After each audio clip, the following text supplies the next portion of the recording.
Welcome back to another technical deep dive here in the debug zone.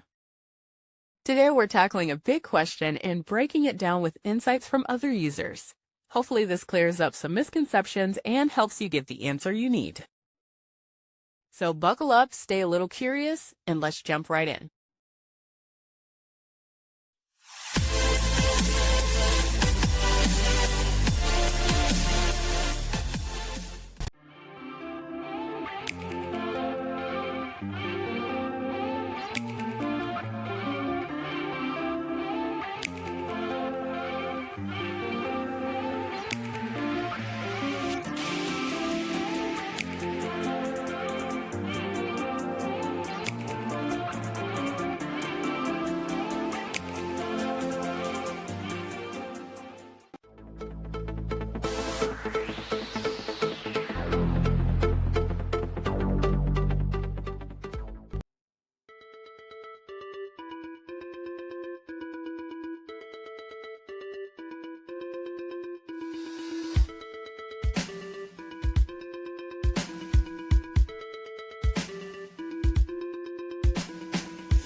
And that's a wrap.